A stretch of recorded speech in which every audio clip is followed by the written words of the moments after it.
کہ لاہور میں وفاقی وزیر داخلہ محسن نقوی نے منصورہ میں امیر جماعت اسلامی حافظ نعیم الرحمان سے ملاقات کی ہے اور اس ملاقات میں ملک کی مجموعی سیاسی، معاشی اور امن و امان کی صورتحال پر تفصیلی تبادلہ خیال کیا گیا۔ ایران امریکہ مفاہمت کے بعد خطے کی موجودہ صورتحال پر تفصیلی بات چیت کی گئی۔ وزیر داخلہ محسن نقوی نے ایران امریکہ مذاکرات اور اس حوالے سے حکومتی اقدامات پر امیر جماعت اسلامی کو اعتماد میں لے لیا۔ انہوں نے واضح کیا کہ وزیر اعظم اور فیلڈ مارشل نے امن کے لیے ناقابل فراموش کردار ادا کیا ہے۔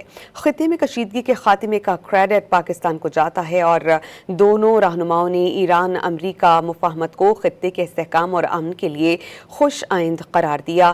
امیر جماعت اسلامی حافظ نعیم الرحمان نے ایران امریکہ مفاہمت پر پاکستان کے مخلصانہ کردار کو سراہا۔ حافظ نعیم الرحمان نے صومالیہ میں پھنسے پاکستانیوں کی فوری بازیابی کے لیے مؤثر سفارتی کردار ادا کرنے کا مطالبہ کیا ہے اور ملاقات میں ملک کی معیشت کی بہتری اور عوام کو ریلیف فراہم کرنے کے لیے تفصیلی گفتگو کی گئی ہے۔